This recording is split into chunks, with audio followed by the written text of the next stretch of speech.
दोस्तों आप लोग कैसे हैं? उम्मीद करते हैं अच्छे होंगे। दोस्तों ये जो वीडियो है वो कार्डियक एक्सिस पर आधारित है। तो पहले कार्डियक एक्सिस मैंने वीडियो बना चुका हूँ, उसका लिंक आपको डिस्क्रिप्शन में मिल जाएगा। तो ये इसमें आपको मल्टीपल चॉइस क्वेश्चन हम बताए हैं। इसमें लगभग 211 क्वेश्चन है जो पार्ट 1 पार्ट 2 कर करके हम बताएंगे। तो ये वीडियो आपके लिए बहुत महत्वपूर्ण है यदि आप किसी नर्सिंग जॉब के लिए प्रिपरेशन कर रहे हैं या पैरामेडिकल का जो इसी से रिलेटेड जो भी है, तो उसमें आपको ये बहुत फायदा होने वाला है। तो चलिए दोस्तों वीडियो को स्टार्ट करते हैं।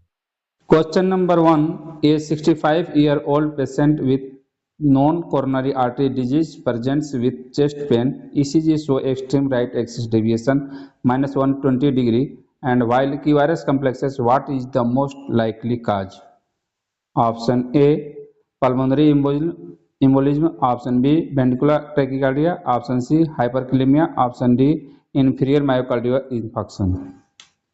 Right answer is option B, ventricular tachycardia. Question number 2. A 70-year-old smoker with COPD has an ECG showing right axis deviation and low voltage QRS complexes. What is the most likely underlying cause? Option A, pericardial effusion. Option B, left ventricular hypertrophy. Option C, emphysema. Option D, acute pericarditis. Right answer is option C, emphysema. Question number 3. A patient presents with inferior LMI on ECG. Which axis deviation might you expect? Option A, right axis deviation. Option B, left axis deviation. Option C, normal axis. Option D, extreme axis deviation. Right answer is option B, left axis deviation. Question number 4.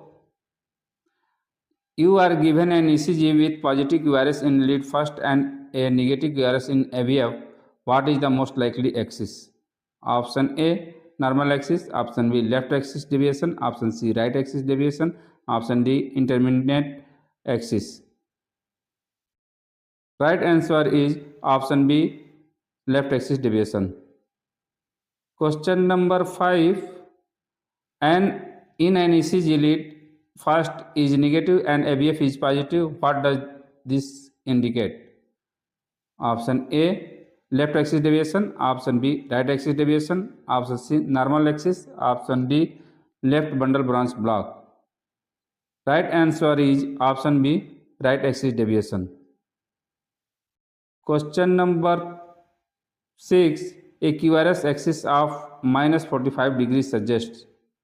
Option A, normal axis. Option B, right axis deviation. Option C, left axis deviation. Option D, extreme axis deviation. Right answer is option C, left axis deviation. Question number 7. An ECG show a negative QRS in both lead first and AVF. What does this suggest? Option A, normal axis. Option B, right axis deviation. Option C, extreme axis deviation. Option D, left axis deviation. Right answer is option C, extreme axis deviation. Question number 8.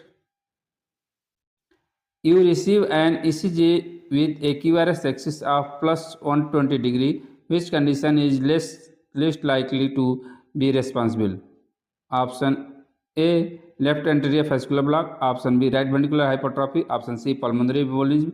Option D, tetralogy of Fallot. Right answer is option A, left anterior fascicular block. Question number 9. Which limb leads are primarily used to determine the QRS axis? Option A, V1 and V6. Option B, lead first and AVF. Option C, lead 2 and third. Option D, AVR and AVL. Correct answer is option B, lead first and AVF. Question number 10. Which of the following is not a common cause of right axis deviation? Option A, right ventricular hypertrophy. Option B, left bundle branch block. Option C, pulmonary embolism. Option D, tetralogy of Fallot. Right answer is option B, left bundle branch block. Question number 11. A QRS axis of +60 degree is considered. Option A, normal axis, option B left axis deviation, option C right axis deviation, option D extreme axis deviation. Right answer is option A, normal axis. Question number 12. If the QRS complexes is positive in lead first and negative in ABF, the axis is most likely. Option A, normal. Option B, right axis deviation. Option C, left axis deviation. Option D, extreme axis deviation. Right answer is option C, left axis deviation. Question number 13. An determinant extreme axis is present when the QRS axis is between. Option A, minus 30 degree and plus 90 degree. Option B, plus 90 degree and plus 180 degree. Option C, minus 90 degree and minus 180 degree. Option D, minus 180 degree and minus 90 degree. Right answer is option D, minus 180 degree and minus 90 degree. Question number 14. A 60-year-old patient presents with syncope. His ECG shows left axis deviation and bifascicular block. What is the next best step? Option A, reassure and discharge. Option B, order an echocardiogram. Option C, consider pacemaker placement. Option D, administer aspirin. Right answer is option C, consider pacemaker placement. Question number 15. A 45-year-old woman presents with palpitation. Her ECG shows a right axis deviation with deep S wave in lead first and tall R wave in V1. That is the likely diagnosis. Option A, left ventricular hypertrophy. Option B, left bundle branch block. Option C, right ventricular hypertrophy. Option D, hyperkalemia. Right answer is option C, right ventricular hypertrophy. Question number 16. A 70-year-old man presents with shortness of breath. ECG show right axis deviation and S1Q3T3 pattern. What is the most likely diagnosis? Option A, pulmonary embolism. Option B, inferior wall MI. Option C, left ventricular hypertrophy. Option D, atrial fibrillation. Right answer is option A, pulmonary embolism. Question number 17. A patient's ECG shows right axis deviation, tall R wave in V1 and a deep S wave in V6. What is the most likely cause? Option A, left bundle branch block. Option B, right bundle branch block. Option C, inferior MI. Option D, hypercalcemia. Right answer is option B, right bundle branch block. Question number 18. A young athlete has an ECG with left axis deviation but no symptoms. What is the most likely cause? Option A, left anterior fascicular block. Option B, hypertrophic cardiomyopathy. Option C, normal variant. Option D, right ventricular hypertrophy. Right answer is option C, normal variant. Question number 19. A 55-year-old diabetic patient has an ECG showing left axis deviation. Which of the following is the most likely underlying conduction defect?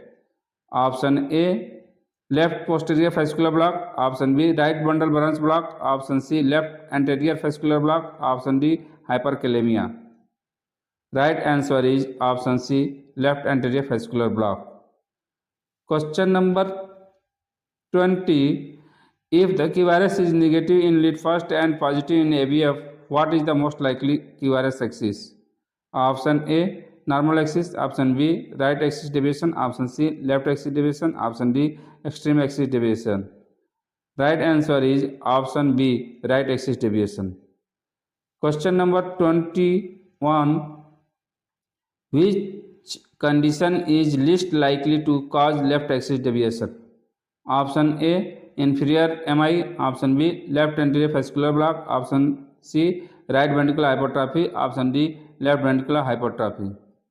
Right answer is option C, right ventricular hypertrophy. दोस्तों यदि video अच्छा लगे तो अपने दोस्तों के साथ share कीजिएगा, साथ ही चैनल को लाइक करके सब्सक्राइब कर लीजिए। मिलेगा तो कि जो भी नया वीडियो अपलोड करूं इसका नोटिफिकेशन आपको पहले पहुंचे। वीडियो देखने के लिए धन्यवाद।